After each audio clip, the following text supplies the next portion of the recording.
Raymond, thank you so much for your time and for joining us on today's podcast. If you wouldn't mind, please go ahead and give a little introduction of yourself as well as your company, ValuExpose. Well, my name is Ray Dozier. I'm an MAI appraiser. A co-founder and I developed a software called ValuExpose. We started the process in 2012, actually as technology for both of our companies. I was had an appraisal company in Southern California, and my co-founder is in New Jersey and New York. So that's how we originally started this process.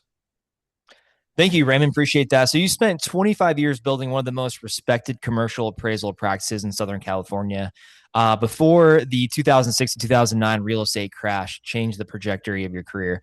So you watched essentially trillions of dollars in wealth get wiped out and concluded that the industry's fundamental valuation tools had failed the market. What did you see happening during that crash that the appraisal industry was not willing to admit to itself? Well, that is the problem in our profession. If you look, you have to look back, say, to 1900 to 1970. Values did not increase very much, and all you needed was to find an ethical, responsible appraiser in that particular territory that had access to adequate data to give you an accurate market value. That's all you needed.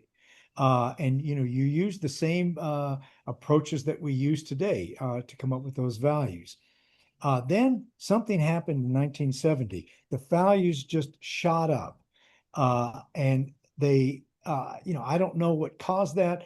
Probably because Nixon took us off the gold standard and we went to fiat currency. We became more globalized. We had a lot of hot money coming in from all over the world.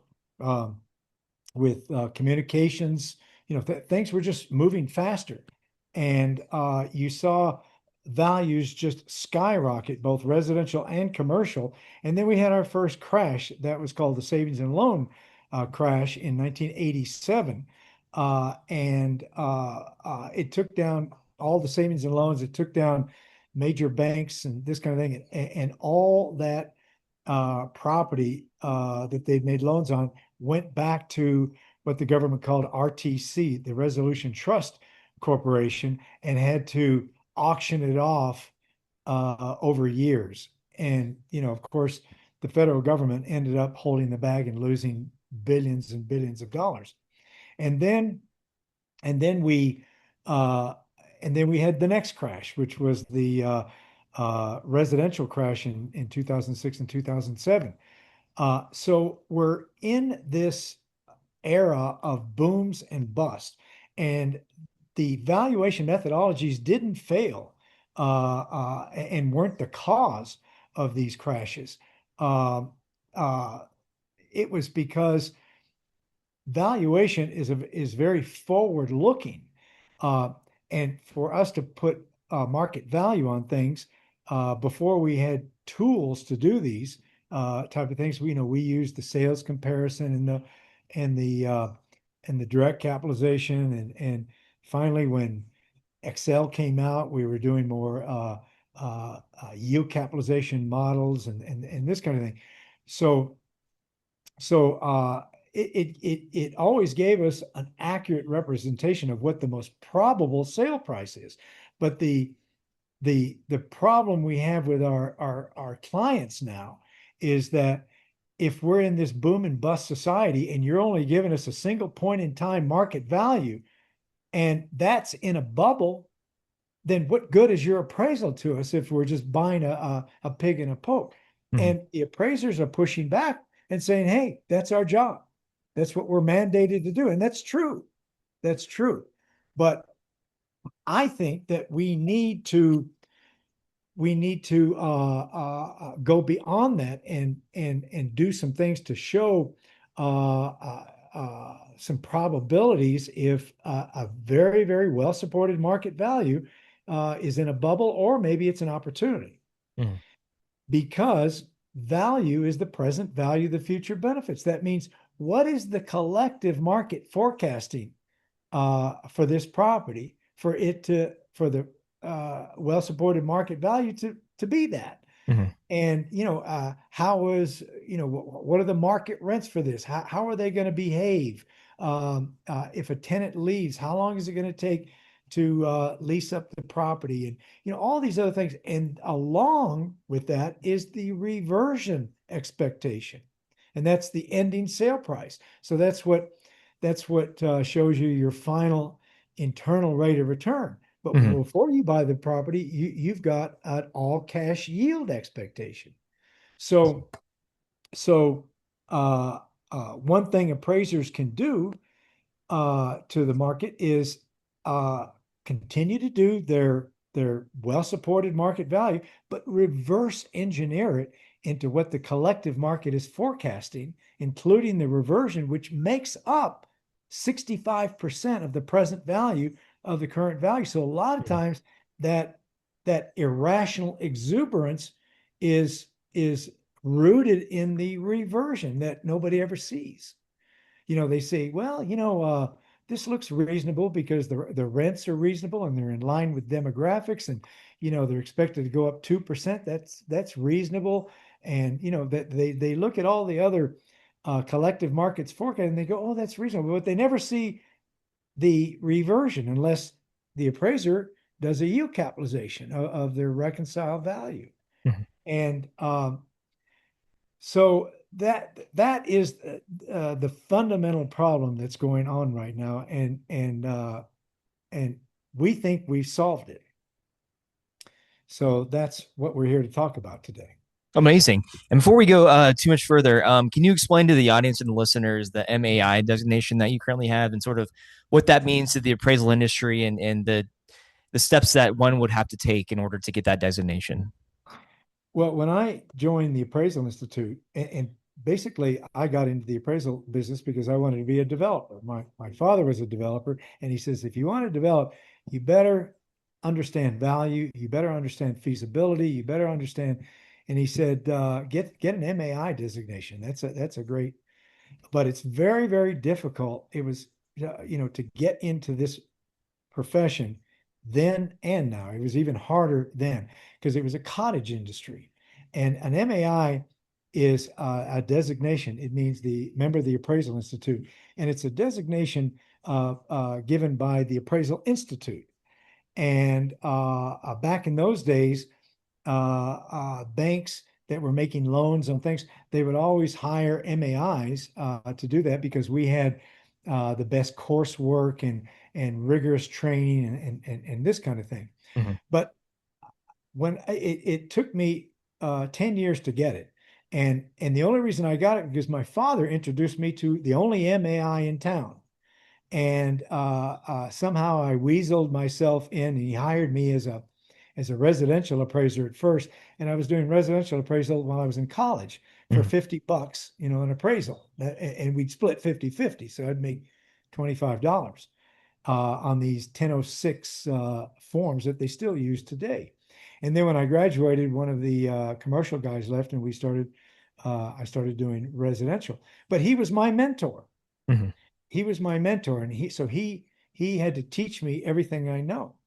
And uh, to get the MAI, you have to have 5 years experience of field variety. You can't just do one type of property. It has to be office, retail, industrial, subdivisions. You've got to do everything. And then you had to present it every year to a committee of your peers, which were other MAIs in your market, and they would just be tossing appraisals out. Oh, this doesn't meet MAI quality. This does. And I said, it's signed by an Mhm. MAI. What are you talking about? And I had to raise hell enough to, and they changed that rule. And now you send all of your work product outside of your market because, these guys are biased and they look at you as Mhm. future competition. So, that was the problem. Then you had to take all the coursework, and those were 2-week courses, and take a rigorous exam. And then you had to do two, back in those days, um, appraisals, demonstration appraisals Mhm. that had all forms of depreciation and things. So, it was very rigorous. And then you had to take a comprehensive exam, which was like, the maybe the law degree or even the accounting. Hmm. So, and what shocked me is at the presentation ceremony, and there were only 6 of us. They said back in those days there were very few women in the business, and I remember the guy presenting who was head of the Appraisal Institute. He said, "Gentlemen, you've only scratched the surface," and that just shocked me. I thought, yeah, I've done hundreds of appraisals. I've been in this business for 10 years. I've seen it. And what I found out over my career, and most appraisers won't admit this, but there's a lot of institutionalized, I wouldn't call it incompetence, but institutionalized uh, back of the napkin type of things Hmm. that have been institutionalized, and that's the way you do it. And uh, I was shocked over the years, especially when I was doing trial work, because see, all appraisals are confidential. Nobody can see them. So Hmm. other appraisers can't see other appraisers' work. So we Oh, don't okay. know what everybody else is doing. Hmm. But you get to see it when you're in trial. You get to, Oh, it's interesting. dissect their appraisals. And frankly, I was shocked at some of the things that I saw Hmm. from very well uh, thought of MAIs. And it wasn't unethical that they were doing, but they were just taking a lot of shortcuts. And in my early days, I was coming up against older MAIs because I was probably one of the youngest MAIs in the country at that time. Because typically it's a second profession for most people, especially my age. They get into it when in their 40s after a career in something else. Hmm. So I was coming up against MAIs and I was losing. And so I'd pull the jury afterwards and I'd say, uh, did you consider this? Did you consider that? And they would say, well, let's face it, value is just what somebody's willing to pay for something.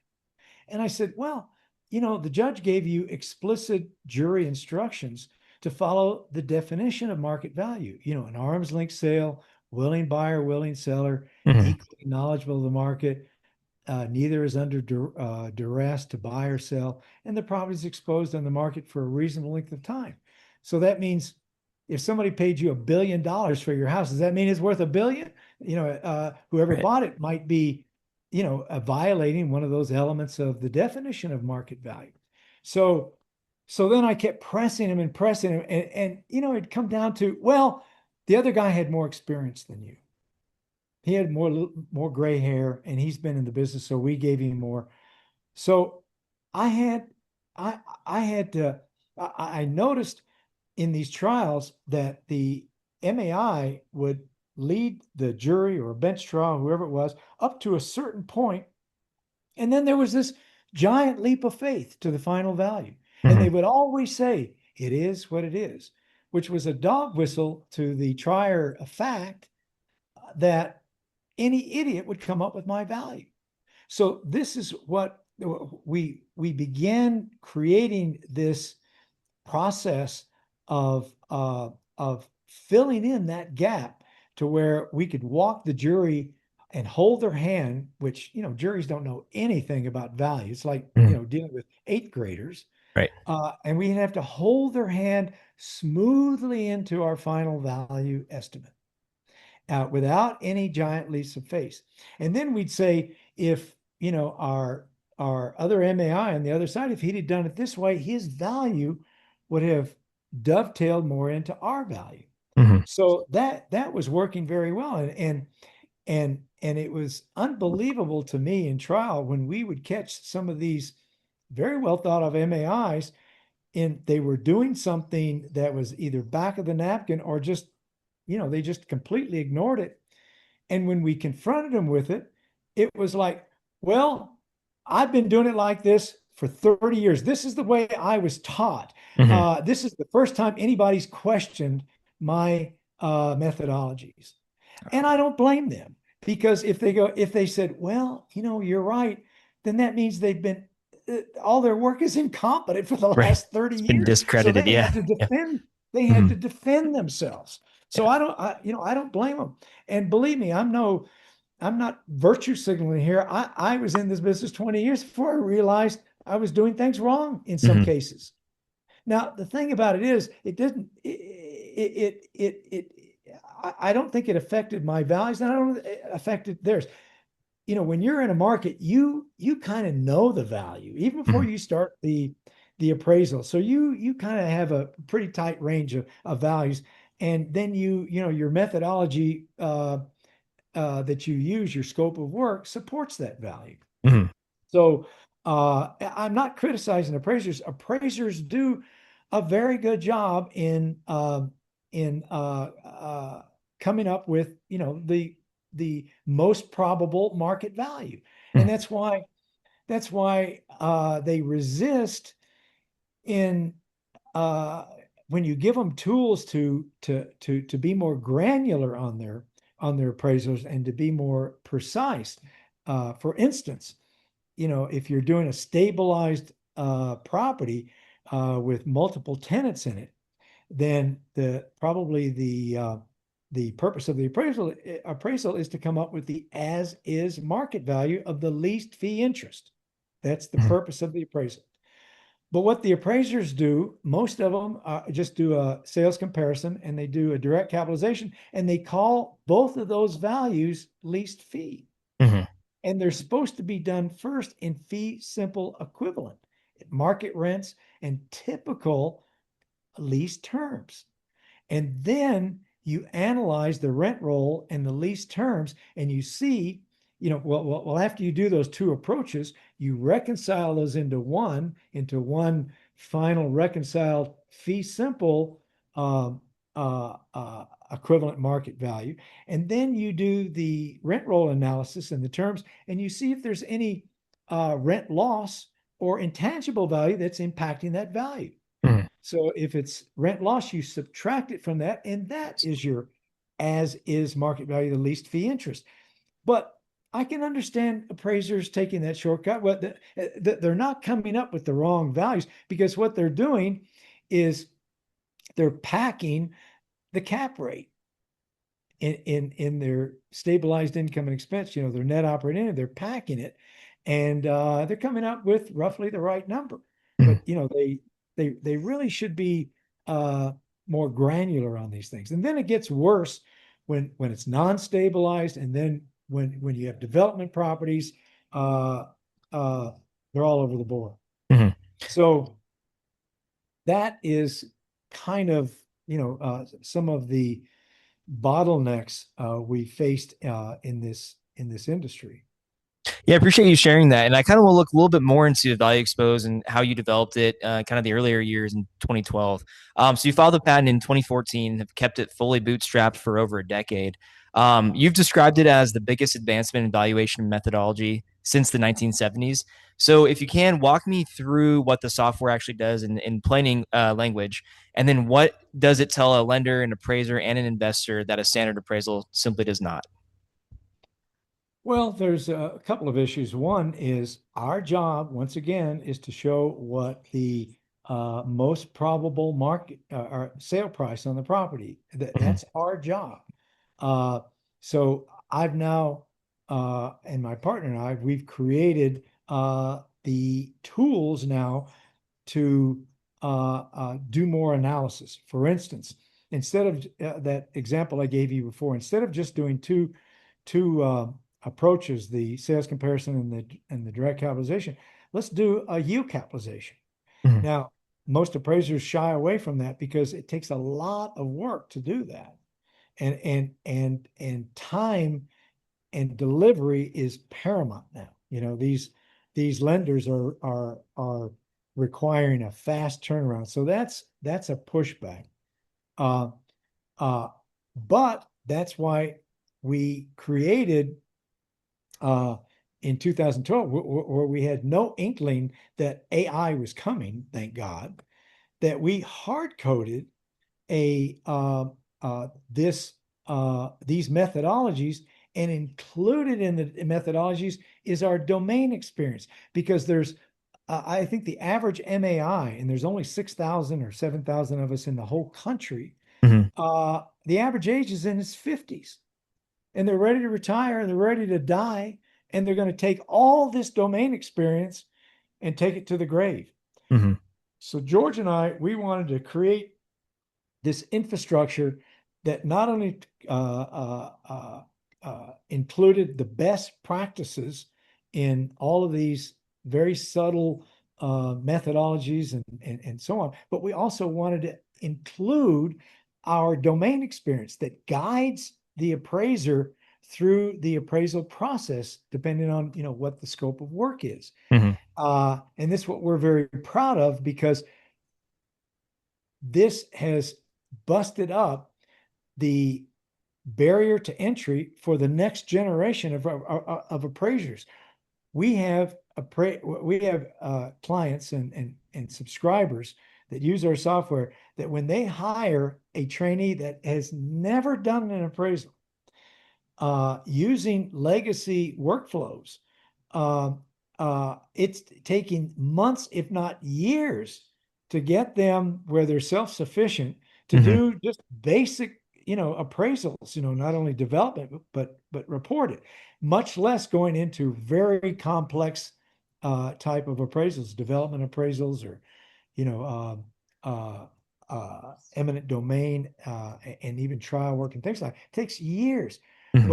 But using our software, they can do their first complex appraisal, complex, on their first appraisal, because it guides them That's through amazing. the appraisal process. Hmm. Because what we did, we connected this cloud-based infrastructure that's hard coded to a questionnaire. So it depends on what the scope of work is. The questionnaire will guide you into what is the appropriate answers to these due diligence questions. That due diligence is not that hard to teach a trainee how to collect. The Hmm. leases and the operating expense statements, and history and all that stuff.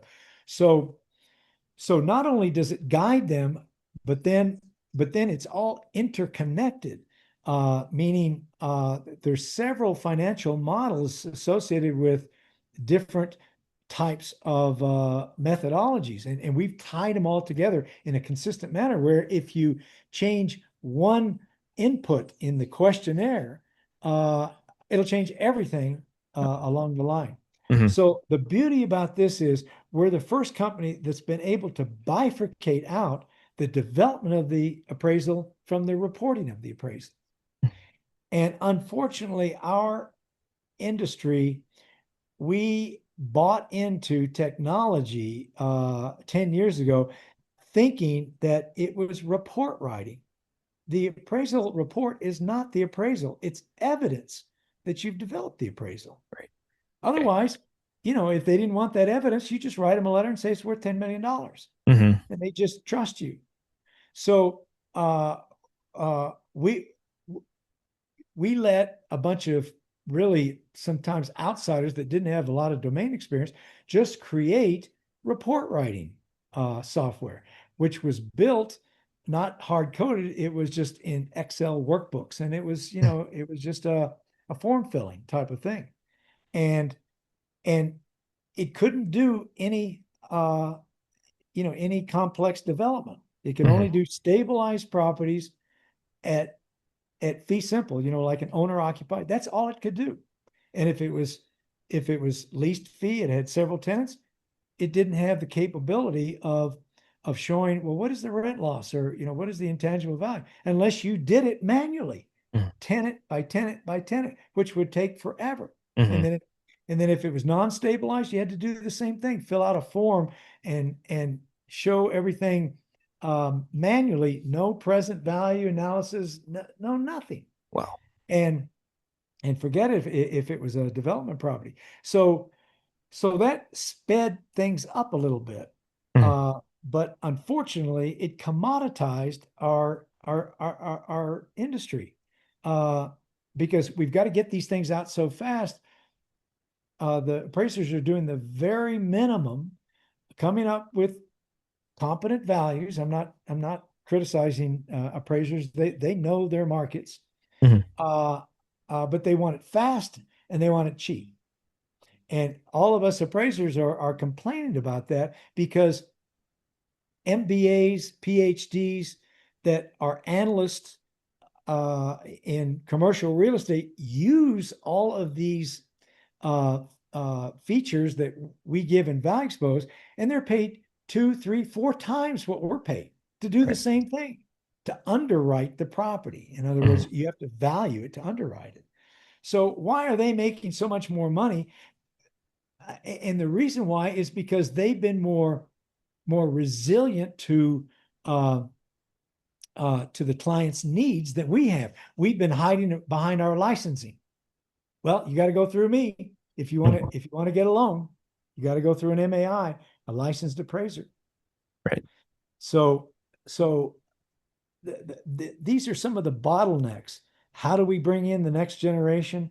How do we up our game without taking a lot of time? I mentioned this yield capitalization. You can do it just as fast or faster. We're literally cutting half the time out it takes to develop and report an appraisal. Usually takes about 20 to 25 hours. Mhm. Take into consideration the inspection, the due diligence collection, the development of the appraisal, and the Right. reporting, which 99% of the appraisals develop it and report it at the same time, which is extremely inefficient. Mhm. So we're cutting that time in half, and that's why when we're pitching this to somebody, we say, "Look, there's no financial risk to you, and there's no professional risk to you, because what we're going to do is a live appraisal, and we can start it tomorrow. A Mhm. live appraisal.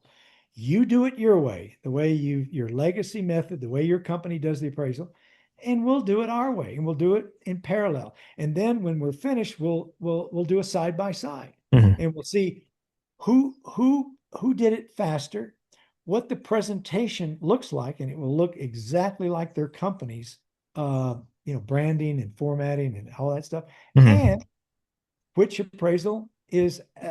analysis is actually more granular and more important. So so that's our kind of proof of concept, Mhm. and the appraisers are are seeing that as something that there's not a lot of onboarding and this kind of thing.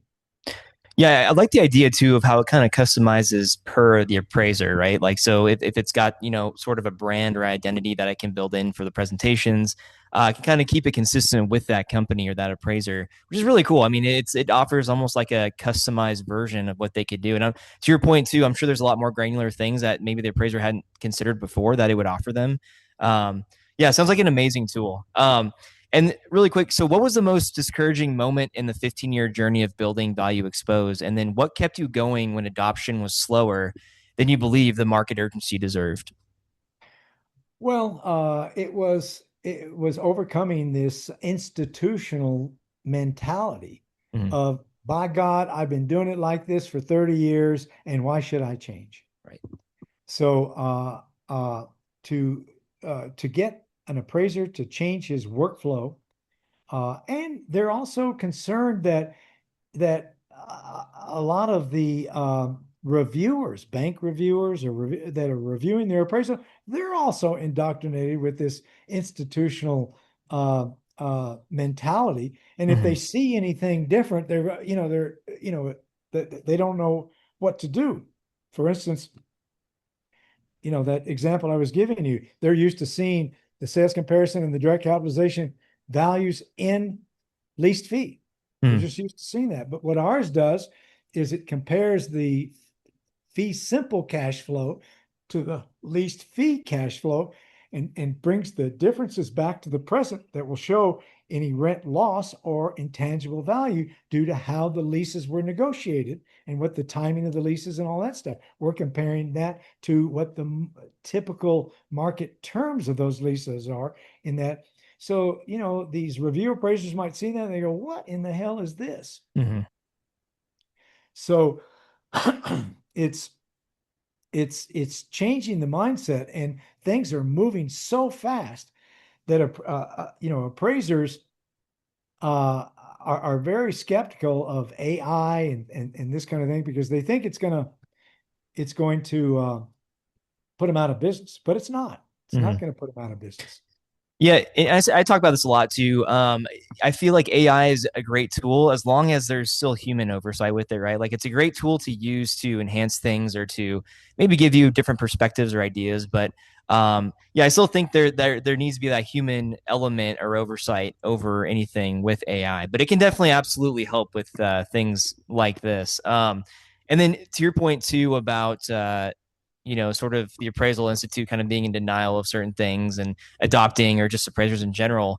I wanted to look at resistance to adopting value sustainability analysis specifically. I know you'd written in your own words calling them patsies, and you know, especially with Appraisal Institute being in denial about the limitations of standard methodology.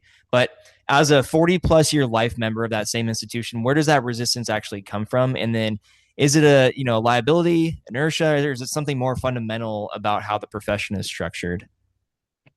Well, the reason why I said we're patsies Mm. is because you noticed in these two crashes, and especially the latest, no bankers went to prison. No, secondary market people went to prison. Nobody, everybody did everything that they were supposed to do. And and uh, when when bank examiners come in and they look at the collateral and they go, oh my God, it's half of what it was. I relied on Ray Dozier MAI. I Mm. relied on these MAIs. I relied on it. They're experts in this business. If you want to blame somebody, blame them. That's why we get sued every time there's a crash. We should have known. We should have known. And and what they do, they sue us and they try to claw back their losses from our E&O insurance. Mm. So this is one of the reasons why we created this for two reasons: to pass some of the risk on to bankers and then on to the secondary market, because this is the way it works now. They get an appraisal, and let's say a property is in escrow for $10 million and there's 10 backup offers for $10 million and all the other properties like it are selling for $10 million. Well, what do you think we're going to put on it? I Hmm. mean, it would be suicide, professional suicide, if you came up with anything, unless you have a very, very good reason. Right. Right. But most likely, that is the most probable market value. Hmm. And uh, uh, and uh, and then we give that appraisal to the bank. The bank relies on that. They loan 60, 70, 75% loan to value on it. They make their origination fee. The brokers make their real estate commissions. Hmm. And then the bank sells these loans into the secondary market, Fannie Mae, Freddie Mac, CMBS market. And they bundle these loans up into a bond-like instrument, and then Moody's and S&P come in and they go, oh, Ray Dozier, oh, MAI, and all these other MAIs appraised all this collateral, so we're going to rate it AAA. And then Hmm. you see them admit that in that movie, The Big Short. Yeah. Yep. They admitted it. So Yeah. they're just rubber stamping this stuff, and then they sell these into the bond market, into the retirement bonds, Hmm. and then when the market collapses, who guarantees those loans? Are those bond-like instruments? The federal government. And Hmm. now we're $40 trillion in debt, Yeah. and we have no we have no solution to that.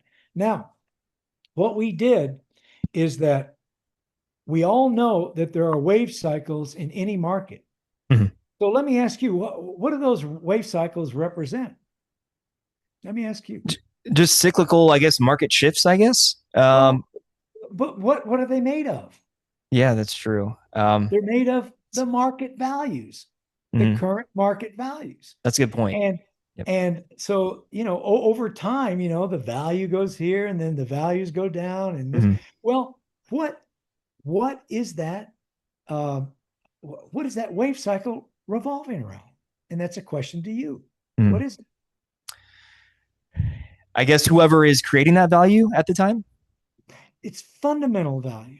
It's Okay. when because value is the present value of the future benefits.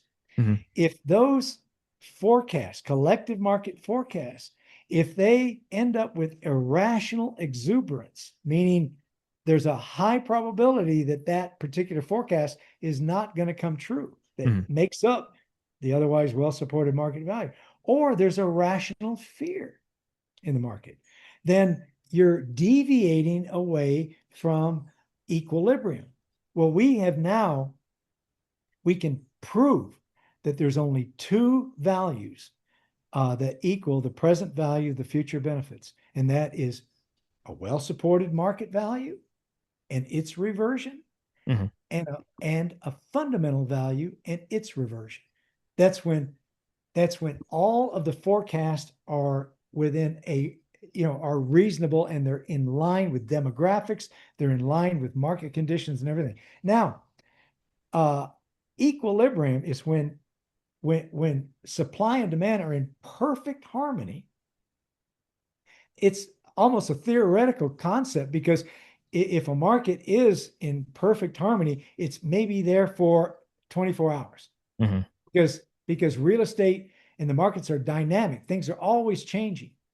So we've been able to show that the fundamental value and its fundamental reversion, uh, and we place the market value and its reversion on the wave cycle. And now you can see if that value is sustainable, or if not, if the all cash yield expectation, it's a competitive yield, based on alternative investments with similar risk, if you'll achieve that internal rate of return at the end of a holding period.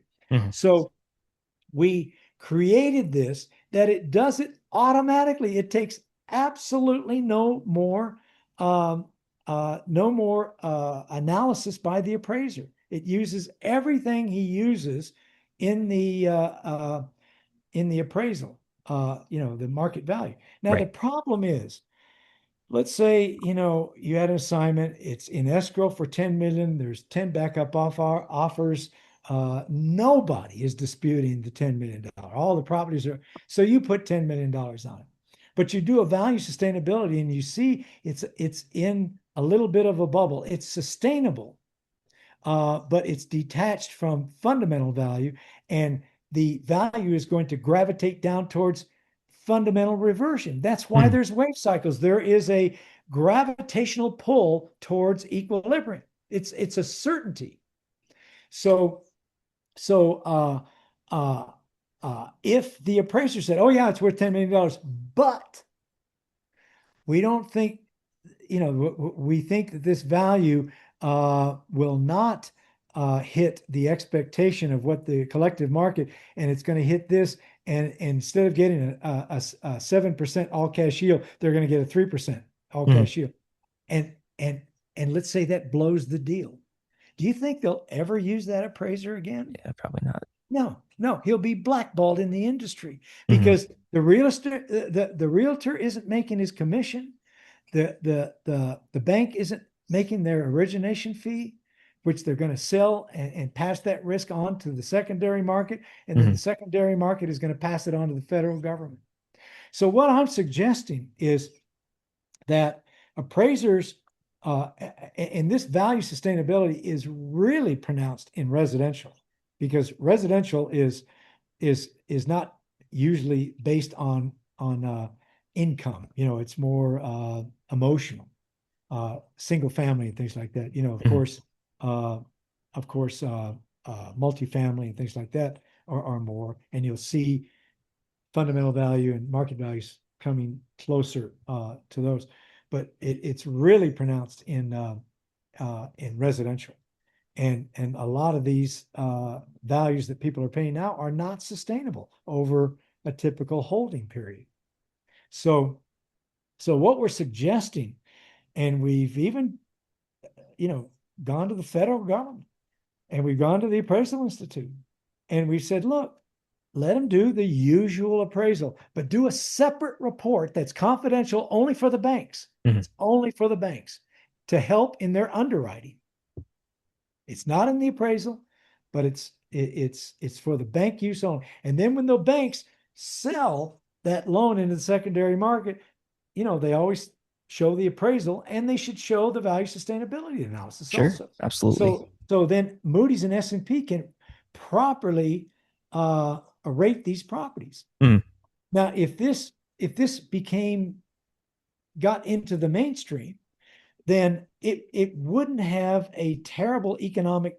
It would just start to smooth out the wave cycles. It's not going to bring everything to equilibrium. And don't get me wrong, I'm not saying that the true value is fundamental value. That is not true. Mm-hmm. Market value is market value. I'm not trying to change the definition of market value, but I'm just trying to show it in relation to fundamental. Where is that equilibrium line?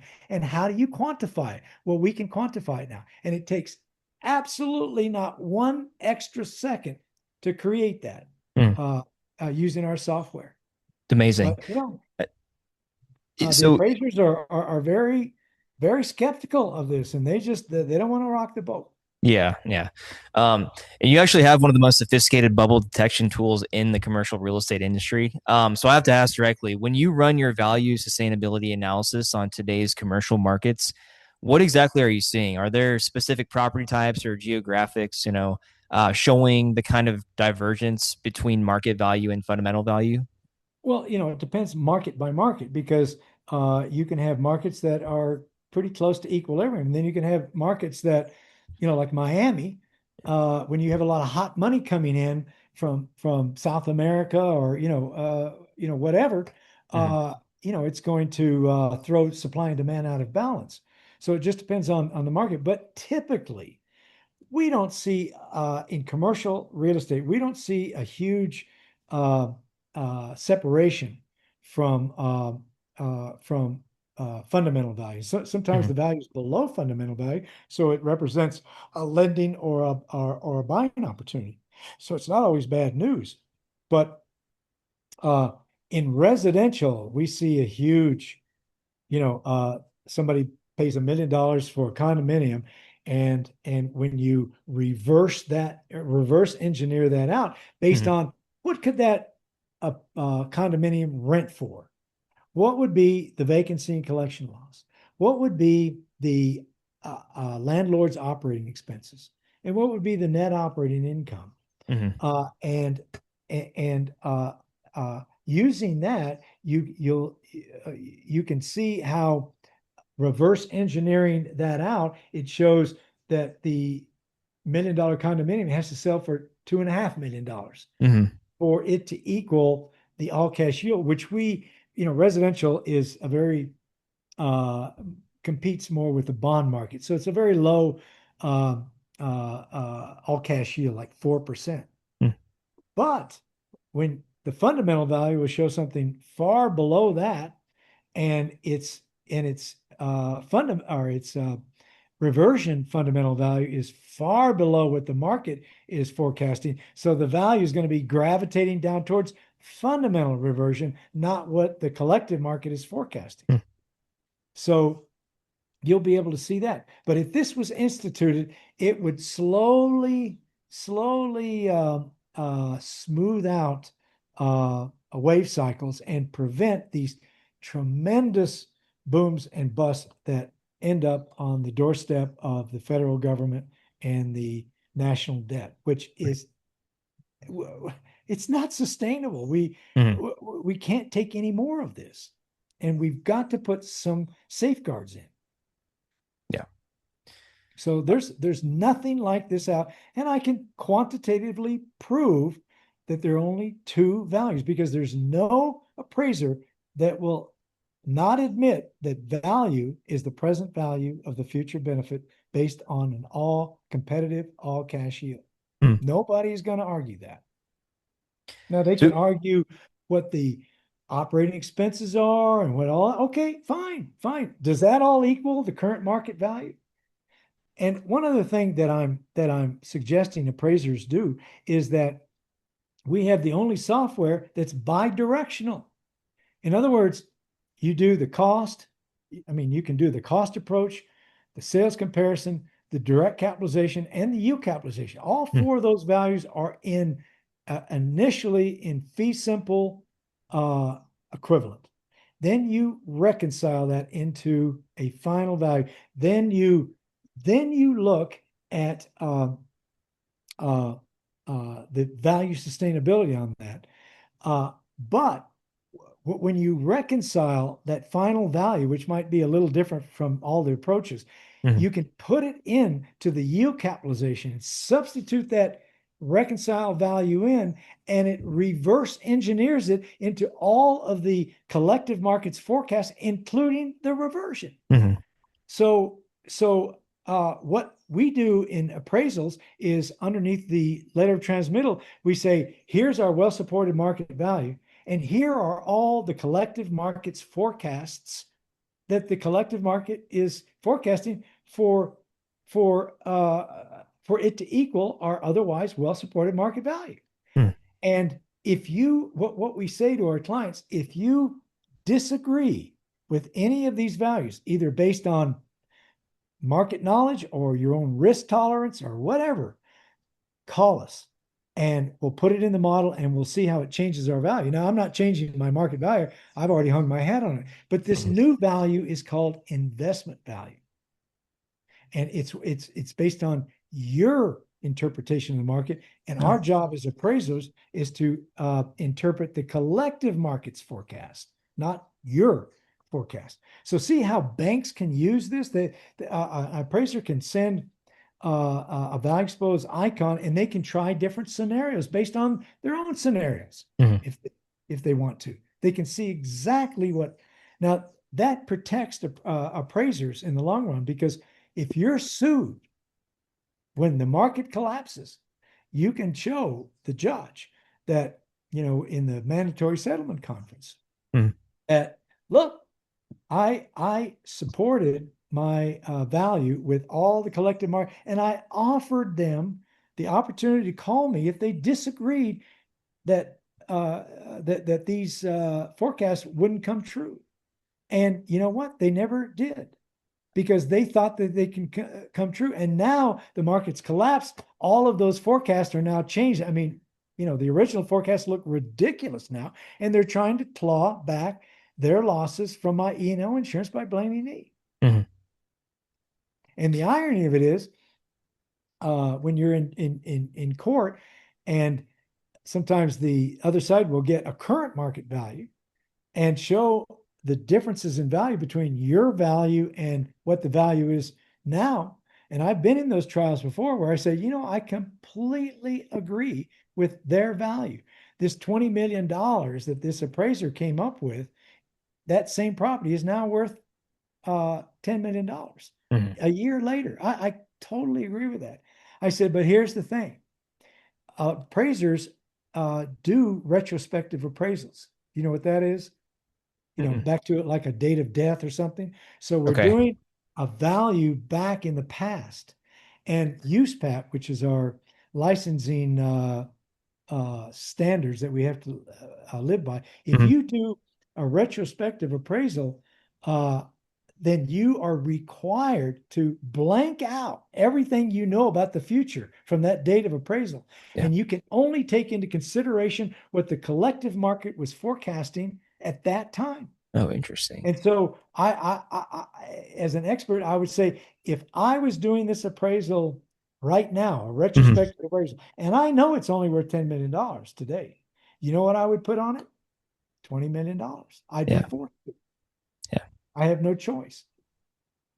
Now we. So this is what we're trying to overcome, these bottlenecks, and trying to build a bridge between the users of appraisers, appraisal products, and, Mhm. and and appraisers. Does this make sense, or No, does it, it it sound? does. Absolutely. I just want to touch really quick on the AI portion of it as well. I know you'd mentioned that there is some built in. I don't know if you can talk about that for where it's built Yes, into Value Expose, but absolutely. And AI has been a godsend to us, mm, because like I said, we hard coded this. This sits on top of AWS, mhm. and it's deterministic. Deterministic means if you put the same data in, you're going to get the same results every time. Right. Unfortunately, AI is probabilistic. It is programmed to look for trends and patterns and things like that. And what people are learning, there's a lot of AI gurus out there that say, "Oh, I've got an agent that can completely underwrite and value a property." And that's a lie. Hmm. It's not true, because if you take their same data and you put it in the prompt again, it'll give you different values every time. So it's a black box.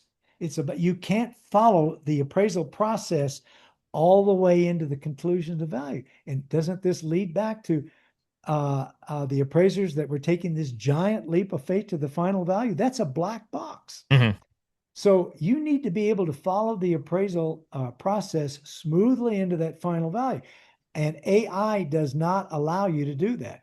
And that's why the foundation, that's the licensing board for appraisers, they just came out with an advisory opinion 41 Hmm. talking about how you can use AI in the appraisal process. Now, let me show you how we do it. One of the bottlenecks of our program is you do have to answer the questionnaire that's tied into uh, the infrastructure. And if you've got 25 tenants, you've got to put one at a time all of the different terms and conditions, and you've got to do that one row at a time. And it takes about an hour to do that. And then you've got to fill out the stabilized operating expenses, and you've got to fill out, other questions. And that's appraisers don't like to manually data input. Hmm. So what we did, we created AI to take raw due diligence, leases, everything. You dump it into a Dropbox, and our AI agent digests it and initially answers all of the questionnaire. We call it the Smart Val questionnaire. Hmm. So the appraiser only has to review it and make any changes. He might not agree that the AI said, well, we think the market rent is going to go up 2% a year. Maybe they think it's 1% or 3%. Hmm. They can make those changes. So it doesn't exclude the appraiser from having complete control of the appraisal process. It's not an AVM. Hmm. This is just a tool.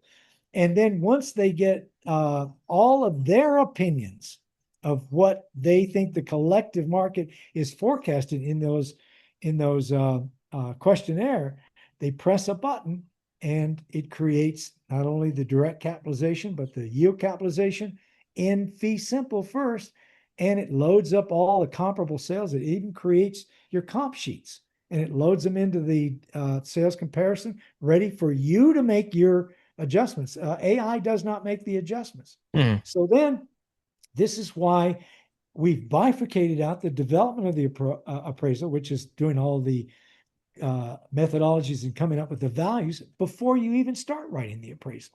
Hmm. So then after and this is beautiful for trainees, because you can turn a trainee loose and he can answer those questions any way he wants and da da Right. da. But management can guide them, say, well, I think you're a little off here and da da da. And they can develop the appraisal first in a half an hour, Hmm. and then they instruct the appraiser just to report it. Now, that takes a lot of training too, for uh, for a company to have somebody explain in detail all of these methodologies that Hmm. they came up with in the development of the appraisal. Well, that's the beauty of AI. We have an AI reporter, and AI is extremely good at describing what you have developed. And it Hmm. does actually a better job, and it does it in the company's voice. It uses all of the exhibits that they want to use. It has unlimited exhibits. So, see, this is making these report writers that are built on Excel workbooks, and that are just kind of form fillers, they're obsolete, because AI, uh, can now report what you've developed, but you Hmm. have to develop it first, and that's why the the appraisal software report writers will die out slowly, because a lot of appraisers are still developing and reporting at the same time. Right, right. Yeah, and we were talking about it a little bit earlier, but a lot of the AI LLMs that people commonly use, there's no guardrails, right? So it can kind of divert you onto a road that you don't even know you're going on until way later on. So I think to your point, you're talking about the differences between, some of the larger LLMs and then what you're implementing, right? Um, and yeah, I think it's people need to be very careful if they're just using kind of a large, popular LLM, and it's because it can just kind of completely take you on down the road with no guardrails. So, It um, will. And yeah. it's like, appraisers use report writing software. They use CoStar to get their data, but they always have to highly verify that. I mean, that's just Yeah. really, really rough stuff. They have to use financial modeling like Argus and this kind of thing. And the problem with those is that you can't uh, uh, first of all, it takes months to even learn the user interface, very complex to use it, and Hmm. there's no domain experience built in, so you have to have years and years of domain experience to even know what to build in Argus. Now I'll give you an example. I was reviewing appraisal of a very, very competent appraiser, and it was a subdivision appraisal where uh, uh, uh, existing multi-tenant buildings on separate legal lots were going to be sold off one at a time. Hmm. So the purpose of the appraisal is, what is the bulk or wholesale market value? If you sold it to one person and he sold them off one by one until they're all sold out, what would it be worth? And is that the highest and best use? Hmm. The appraisal also asked to sell the whole thing to an investor who's going to hold it as an income producing property. And whichever value is higher, the as is market value, the stabilized market value and least fee interest, or is it the bulk or wholesale market value? Hmm. Turned out that that selling it to the investor was a higher value. But in the subdivision, and they were all 100% leased. In the subdivision, he used Argus to do the model. It looked fantastic, but Hmm. our values were $400,000 difference because we used the financial models that looked just like Argus in our software. And I started looking at his uh, model, and I noticed he was getting reimbursed for taxes. When you sell a building, you've already paid the property taxes. Well, they've got to split up the property taxes, insurance, uh, uh, uh, and other things that are happen in the closing. He had all Hmm. those covered, but I noticed that he had no income. The owner is collecting $1.9 million in gross income, Hmm. and every time he sells a building, he loses that building's income, but he's still collecting everybody else's income. And when he sells another building, he loses that, and that wasn't in there. Hmm. Now, two things. One, this is the failure of these financial modeling. You need a lot of domain experience. So a lot of people would say, well, he should have known that. Well, that's the whole point. Yeah. He either overlooked it or he doesn't have the domain experience to uh, uh, to include that. Hmm. And Argus didn't alert him of it. And see, that's why we have our domain experience built in. So even somebody with no experience would be guided into doing that Hmm. and not overlooking that. No, that's a great point. Last question for you. So you've spent 15 years building tools to prevent another financial crisis caused by real estate overvaluation. That's not a typical entrepreneur's mission. It is closer to more of, like, I would say, a public service, right? So what does success actually look like to you? And then is it widespread adoption of value sustainability analysis across the industry, or is it something like more regulatory requirement? What does success look like to you? Well, I think every professional and everybody my age typically wants to give back to their industry. Mm. And so there is an altruistic thing that I want to pass on literally 50 years of experience of learning the hard way. I mean, I learned the hard way. Uh, pass it on to the next generation. So there's that altruistic. The other thing is, I'm very worried about our country. $40 trillion in debt. And, where is it coming from? It's coming from these booms and busts. It's coming from, we're finding there's a lot of fraud going on. There's Hmm. a lot of excessive spending and things like that. So, I'm just trying to do my part on this and give this product to the industry. Now, the thing is, yeah, I make money on it. George and I make money on this. You have to use our product because we have a team of not only developers but very astute AI that are incorporating AI on the edges of our deterministic thing. So we have an advantage over everybody. If you use AI to value in any way, Hmm. uh, you could lose your license for that. Right. So so it's capitalism. I think the dollar should flow to the best, good or service at the lowest price, Hmm. and that's what we're providing. But it also has that not only patriotic, but uh, giving back to the industry Hmm. and helping the next generation move smoothly into this industry without having to spend 20, 30, 40 years possibly making mistakes that whole time, Right. Right. jeopardizing everybody. Right. Well, Raymond, where can people find you at online, and then where can they find more information about Value Expose?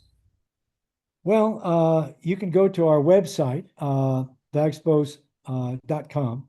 Uh, uh, uh, the best way is actually to schedule some kind of time with us and let us show you how this workflow works and how you can test it out in your own company or however you want to use it. I mean, we're starting off with appraisers, and that's where we've been testing this for years and to calibrate it where it works exactly like we want. But bankers can use this, investors, developers, and this could be used internationally by anybody because it meets international valuation Hmm. standards.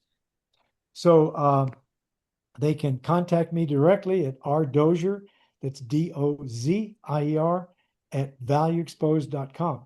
And I would caution you that ValueXpose is ValuExpose. So don't put two E's in there. Kind of a combination of value and expose together with one E, That's one right. word. Correct. That's right. Okay. Perfect. Well, Raymond, thank you so much for your time today on the podcast. It was a fun conversation. Definitely learned a lot. And just want all the audience to check out Value Expose. Appreciate it, Raymond. Thank you. Well, listen, thanks for having me. This needs to get out into the public consciousness, and we all need to move forward on it.